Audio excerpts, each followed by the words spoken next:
Mais uma vez, bom dia, graça e paz. Quero saudar você que está de forma online com a graça, paz, misericórdia e amor da parte do nosso Senhor e Salvador Jesus Cristo. Quero dizer a você, mamãe, um feliz Dia das Mães. Que o Senhor continue te abençoando, derramando bênçãos sem medida sobre a sua vida. Que você continue sendo essa mulher virtuosa, cuidando da sua casa, dos seus filhos.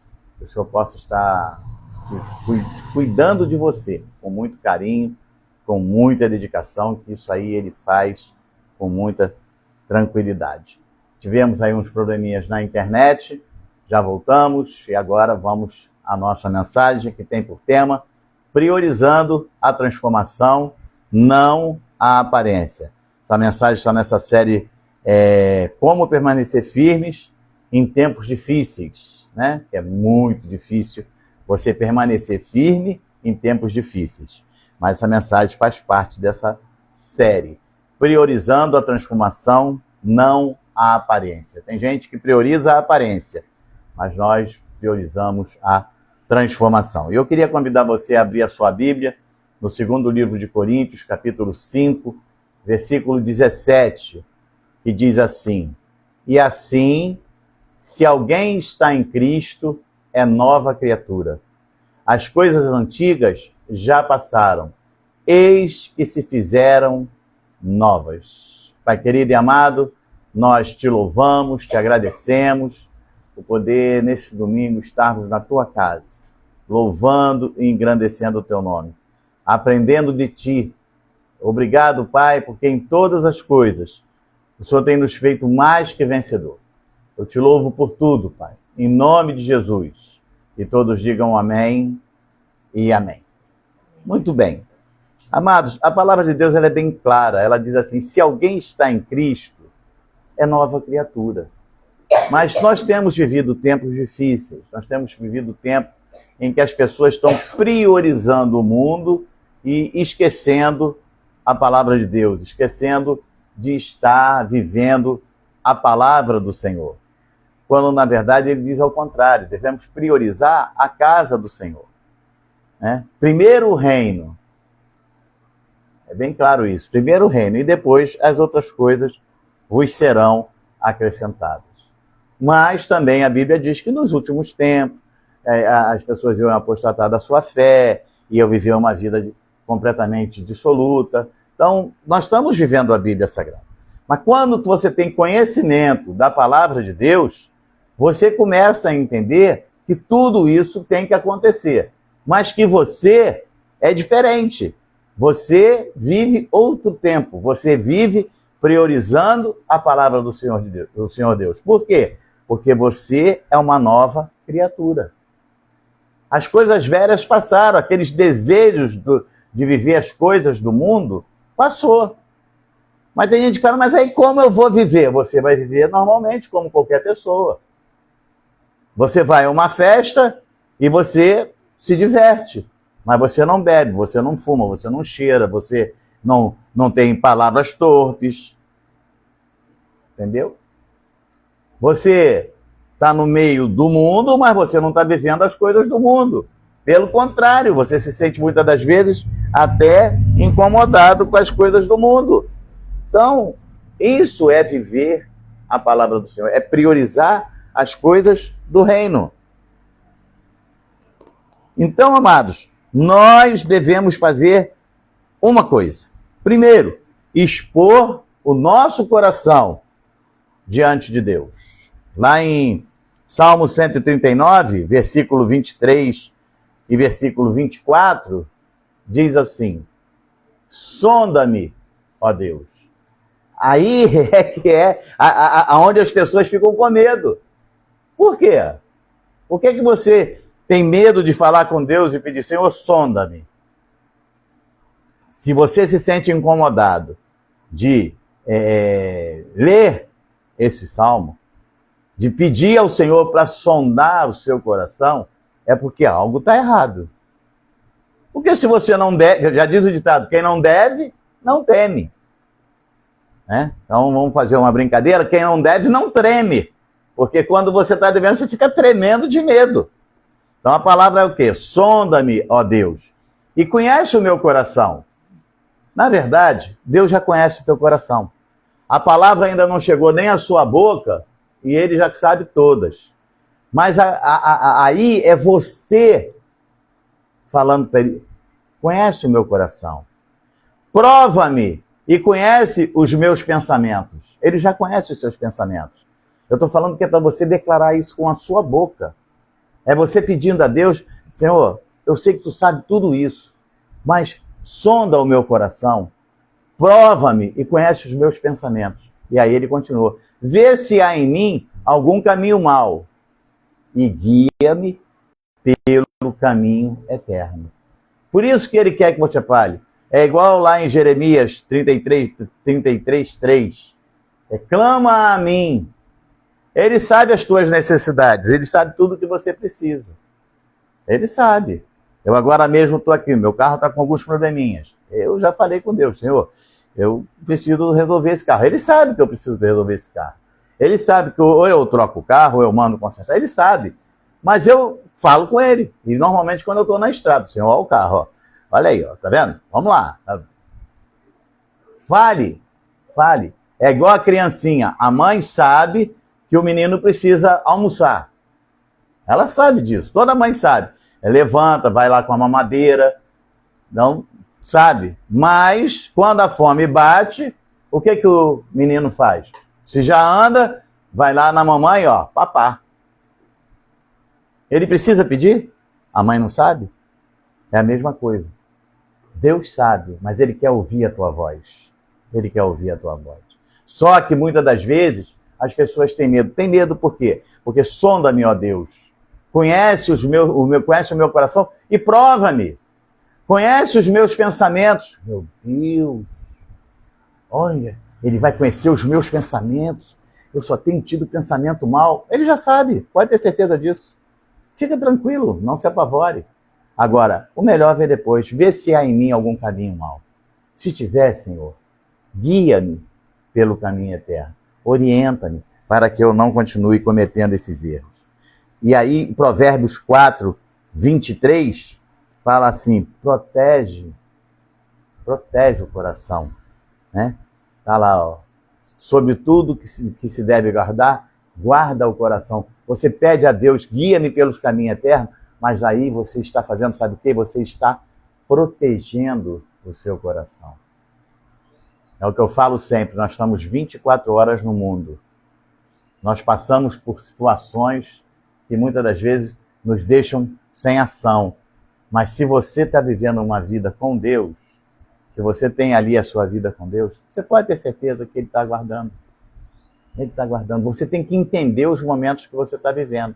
Então, o Provérbios 4:23 diz o quê? Sobre tudo o que se deve guardar, guarda o coração, porque dele procede as fontes de vida. Então, guarda o teu coração. Não estou falando da bombinha que gera sangue, não. Estou falando sentimento. Coração, sentimento. Guarda o teu sentimento, entendeu? Guarda o teu sentimento. Porque você, da tua boca, ela não pode jorrar palavra torpe, fonte amarga, não. A tua boca tem que ser água doce. Porque a fonte, você vai ali, daqui a pouco eu vou lá, vou pegar água ali na fonte, a água é potável, água boa. Mas tem lugar que você vai cavar um poço, por exemplo, e você pega uma água salgada, saloba. Nessa fonte você não vai encontrar água doce. Na fonte que eu vou buscar água, você não vai encontrar água saloba. Ela está sempre potável. Então, assim tem que ser a nossa boca, assim tem que ser o nosso proceder. Da nossa boca não pode jorrar fonte boa e fonte ruim. Água ruim e água boa. A gente não pode ter uma boca com água salgada e água doce, não. Entenda uma coisa, você é filho de Deus, você é filha de Deus. Você é o melhor da criação. Ele não faz coisa ruim. Ele deu a vida dele por você. O teu nome está escrito no livro da vida desde antes da fundação do mundo. Você não está livre de passar por situações. Você não está livre de passar por tentações. Você não está livre de passar por provas. Mas você está livre para dizer, eu sou de Cristo e eu vou manter a minha confissão. Eu não vou enredar por esse caminho, porque eu sei que aqui vai me levar a caminho errado. Então, você tem que se preservar. Porque quando você... Olha, você tem que olhar da seguinte forma: eu não vou viver só essa vida. Eu vou viver hoje, porque se eu morrer amanhã... Se você morrer amanhã nos caminhos maus, você sabe o seu caminho. Ninguém aqui engana ninguém. Alguns lugares hoje em dia nem se fala mais nisso, mas a verdade é essa. Se você morrer lá no meio da podridão do pecado, o inferno te espera. Quer gostar, gosta. Se não quer, não gosta. Agora, se você procura viver uma vida cristocêntrica, se você procura se desviar do mal, então você vai ter o prazer de chegar na hora lá e bem-vindo, benditos de meu Pai. Então nós precisamos pensar nisso. Você não tem que pensar hoje, tem que pensar amanhã. Entendeu? Você não sabe o dia de amanhã.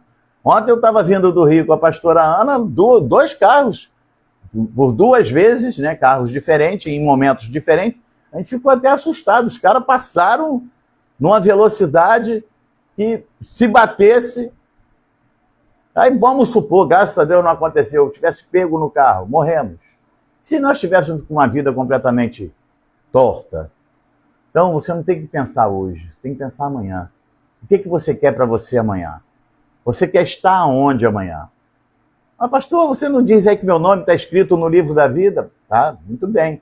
Então tá, você quer apelar, eu vou te dar a apelação. Você sofre um acidente e vai ficar no hospital lá cheio de tubo para tudo quanto é lado, até que no momento de lucidez você vai dizer: ô Pai, me perdoa.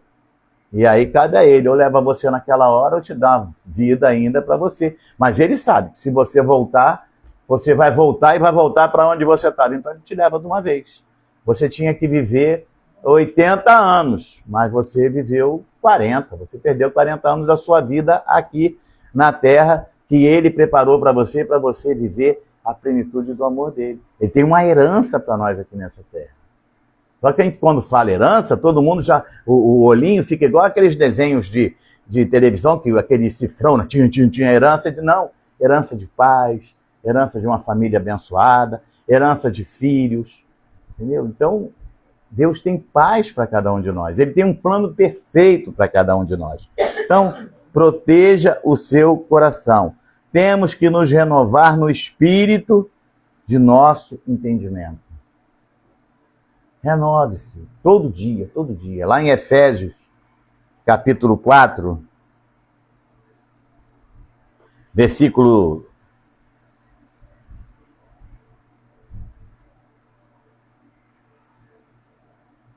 23 e 24, eu juro que eu li daqui e vi 21. Vou até confirmar. Mas é isso mesmo, é versículo 21. Vamos lá. Efésios, capítulo 4. Ali foi errado. Do versículo 21 até o versículo 4. Diz assim a palavra do Senhor. Versículo 21. Eu tenho ali só o 23 e o 24.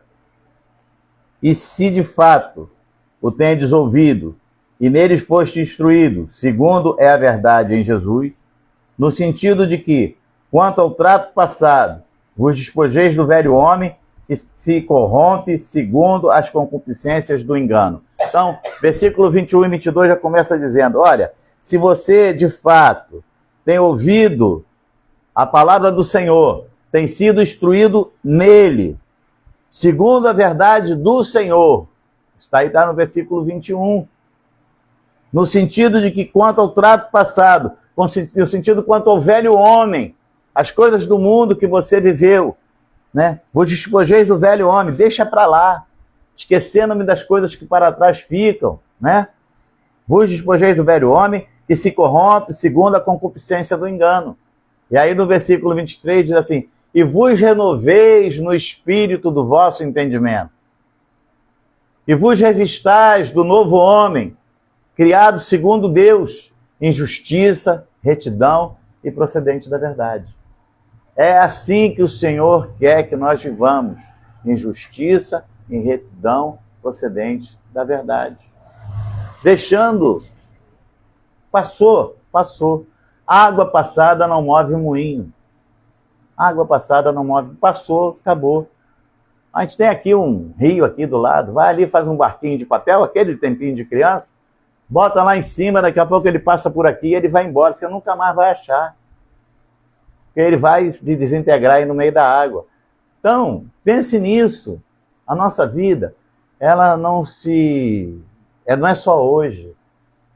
Não é você viver hoje. Eu vou viver hoje como se não houvesse amanhã. Parece até título de música. Vou viver hoje como se não houvesse amanhã. Mas existe amanhã. Existe amanhã. Existe uma eternidade para você viver paz. Né? Porque lá no céu não tem choro, não tem ranger de dente. Lá no céu tem tranquilidade. E eu vou te dizer uma coisa, não adianta, porque a hora que não mais estivermos aqui, quem foi para o céu, foi para o céu. Quem foi para o inferno, foi para o inferno. E não tem mais contato. Existe aí no meio do caminho um espaço para ninguém. Então, não tem esse negócio que morreu, eu faço uma missa, eu batizo. Não, nada disso, está tudo errado. Vou acender vela. Quem gosta dessas coisas é os fabricantes aí de vela, de tudo. Então, preste atenção. Pense em você. De tudo, pense em você. Pense em você. Né? Fomos escolhidos para dar fruto que permanecem. Então você tem uma missão, que é dar fruto. E lá em João 15,16, diz assim: não foste vós que me escolhestes a mim. Eu ontem, sabe, eu acordei assim, feliz da vida, eu tive um sonho de noite, e sonhei com um lugar lindo. Aí eu acordei e falei, hoje eu vou para a igreja e vou aceitar Jesus. Não é isso que a palavra diz. Não foste vós que escolhestes a mim. Você não comeu uma rabada à meia-noite, aí teve lá uma noite horrível e acordou no dia seguinte e falou, eu vou para a igreja que eu vou aceitar Jesus. Não, primeiro que não se aceita Jesus. Já começa por aí, se confessa. Por quê? Porque não foste vós que escolhestes a mim. Você já foi escolhido por ele desde antes da fundação do mundo. Você vai lá só para confessá-lo como seu único e suficiente Salvador. E aí vem aquela história para você entender isso. O bebezinho nasce, a mãe orienta, né? E aí quando ele começa a crescer, a primeira coisa que ele vai é querer botar a mão no fogo, fazer coisas. Eles começam a andar, já quer correr. E muitas das vezes a mamãe tem que dar um tapinha, tem que dar um beliscão, e tem que botar de castigo. E vai por aí afora até... eu estou caminhando para o lugar errado. É assim que Deus faz contigo. Então, não foste vós que escolhestes a mim. Pelo contrário, eu vos escolhi a vós outros. E vos designei para que vades e deis frutos. E o vosso fruto permaneça, a fim de que tudo quanto pedirdes ao Pai em meu nome, ele vô-lo conceda. Então, se o seu fruto permanece, se você entende isso aí, tudo que você pedir ao Pai, ele vai te conceder. Então, amados, precisamos de ver isso.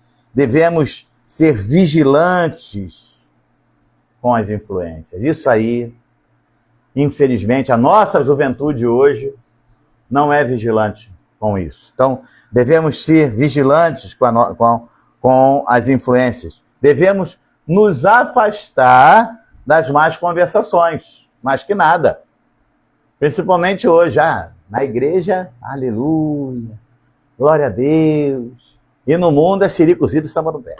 Saiu da igreja, encontrou o coleguinha, tal, lá na praia, lá no campo, lá no churrasco dos amigos. E o pastor nem tá vendo. Olha, essa foi ótima. Estamos vindo embora. Eu, pastora Ana, tranquilos, dois. Botei uma musiquinha lá no carro, bababá. Estamos lá já em Guadalupe quase, né? Foi um pouquinho antes de Guadalupe, vindo para cá, um pouquinho antes de Guadalupe. Tranquilo. Era minha esposa. Podia não ser. Tô longe de casa. Né? Podia botar um funk lá, né? Tchom, tchom, tchom, tchom. Daqui a pouco passa uma onda assim do lado. A paz do Senhor, pastor. Fala, meu filho. Nem sei quem foi. Se tiver ouvido essa mensagem, vai dizer, fui eu, pastor. Vai se apresentar. Mas me conheceu. Me conheceu. Eu nunca esqueci, saí do Rio e fui para a Bahia. Fui de ônibus, fui trabalhar. E depois de Teófilo Otoni, tinha lá um acidente com outro ônibus da empresa. Entrou um grupo e sentou assim na parte de trás do carro e começamos a bater papo. Acabamos fazendo amizade, porque já tarde da noite, perdeu-se o sono por causa do acidente, querendo batendo papo. Eu morava em Anchieta, todos eles moravam em Marechal. Era tudo vizinho ali. Você nunca está sozinho. Sempre tem alguém te vendo. Aí imagina ontem, se eu estava lá no Rio, eu passei, vi uma moça bonita no carro, né? Dá uma carona aqui, dá uma carona, vambora, entra aqui. Aí bota o funk, joga a mãozinha para lá. A paz, pastor! Eu não ia dizer nunca fala meu filho, eu ia enfiar a cara lá dentro do acelerador. Mas, mesmo que ela não estivesse comigo, poderia estar acompanhada de pessoas que trabalham comigo. Ela conhece todos. Você tem que viver uma vida, não é pensando hoje. Assim como ele passou ali, poderia ter sido um acidente, poderia ter sido algo pior.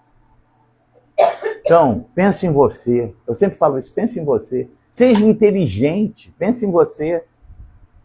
Pense aonde você quer passar a sua eternidade. Aonde você quer passar a sua eternidade?